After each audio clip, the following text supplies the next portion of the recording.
Do you remember where you were at 4:53 the afternoon of January 12, 2010? Ask anyone in Haiti and they'll know precisely where they were. Le tremblement de terre, bon, j'ai un grand frère qui était pour ton pantalon bon passer pour lui.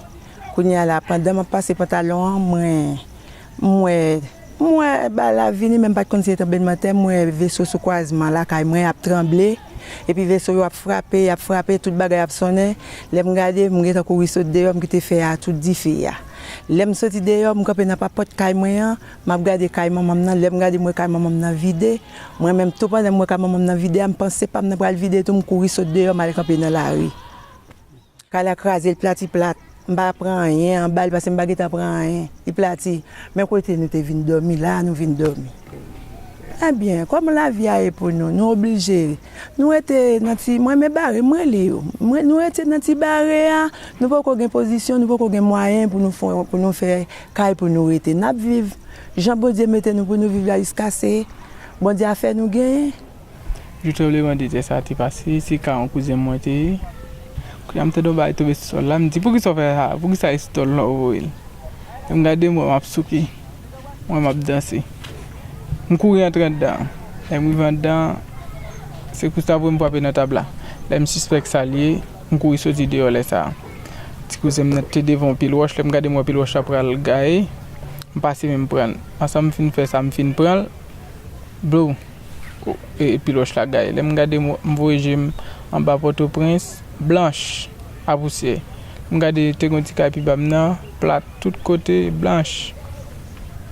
La vie pas. Bon. C'est qu'à dire, barrière vient complètement changé. Toute bagaille vient complètement négatif pour moi. Pas gain, comme tu as dit ça. Depuis après 2 janvier, la vie n'est pas tellement fine, correcte. January 12, 2010 marked one of the most catastrophic human disasters of our time. It left a staggering number of people dead and well over 1 million families homeless. Most central government buildings were destroyed, as were thousands of schools, hospitals, churches, and businesses, leaving already fragile institutions in dire conditions. Reconstruction efforts have been painfully slow. Conditions were extremely difficult even prior to the earthquake, with sorely inadequate infrastructure, and most people lacked access to basic services. For many, what's important is to not reconstruct what was, but rather to see the tragedy in part as an opportunity to reconceive Haiti and to construct not only buildings differently, but also communities and society. Madame Pierre-Louis calls for deconstruction of the current paradigm, the basis of production, education, access to employment, human rights, social systems, technology, and infrastructure. She then calls for reconstruction of society. She argues that local civil society organizations should lead the way in these efforts by valuing local knowledge and building on small-scale successes. One community taking this approach is in Belleville-Montagne called Bawozia. Located in the mountains to the southeast of capital city Port-au-Prince, it's in a remote corner but technically within the jurisdiction of relatively well-off Pétionville. For that reason, it wasn't a high-priority zone for post-earthquake funding, so in spite of substantial destruction in the area, it's been off the map for most international aid. People in Belleville-Montagne are working together and getting on with community construction in collaboration with small local and international organizations, one of which is called Haiti Partners. Haiti Partners began discussions with community members in the months following the earthquake, and neighbors expressed the need for a new school. Over the course of the next 2 years, they held regular public meetings, inviting everyone to share their concerns and aspirations for the area and to give feedback on evolving plans for the school. The school became the centerpiece of development in both literal and metaphoric senses. It's an education-centered approach to community development that incorporates participation, social learning, and social enterprise. Haiti Partners joined forces with Architecture for Humanity and BAR architectural firm to design the site and buildings with regular input from local people.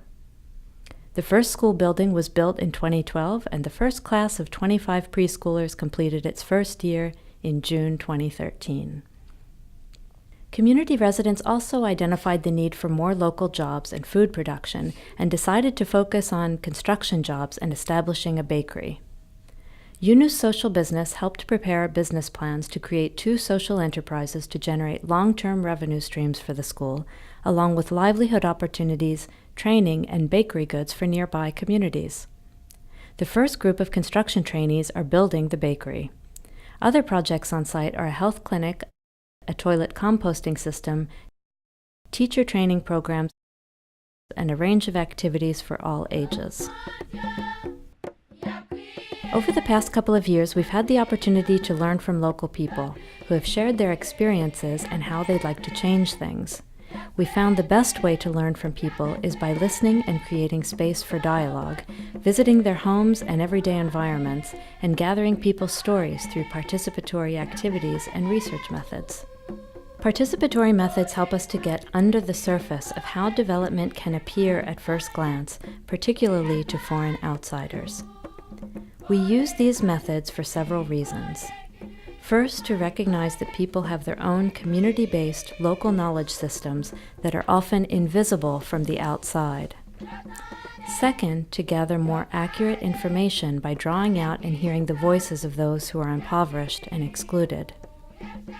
And third, to deepen understanding about community development impacts on local people and the power dynamics at play. By engaging people and sharing power in the research, such as by inviting participants to photograph their everyday lives and then talk about what they mean to them, we're able to better understand how redevelopment projects are affecting the community and people's lives in positive, negative, or unexpected ways. We learned that the use of cameras and photo taking in Haiti has special meaning. Many Haitians are accustomed to being subjects of photos by outsiders, but most rarely have an opportunity to hold cameras themselves and to take their own photos of what they choose. Photos of themselves and loved ones are cherished by Haitians, but they're too expensive for most people to afford. We also found that photos enabled people to see themselves, their lives, and their work differently. One participant remarked that the wooden chairs he had made were even more beautiful in photographs, and that seeing them in this way led him to look at his work differently and take more pride in his craft.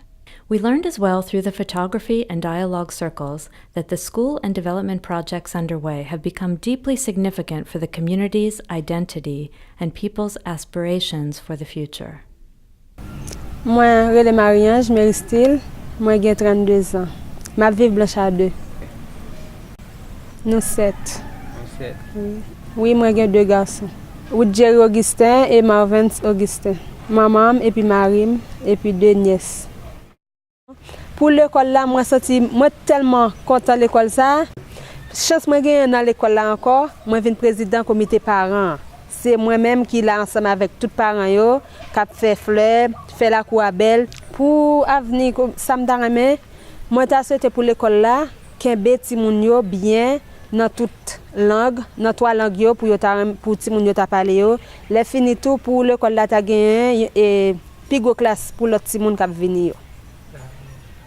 We'd like to learn whether the community development projects and processes underway are contributing to social change, and if so, how? If not, why? We want to understand if the so-called post-disaster window of opportunity for systemic change has allowed for new forms of social innovation and collaboration to emerge.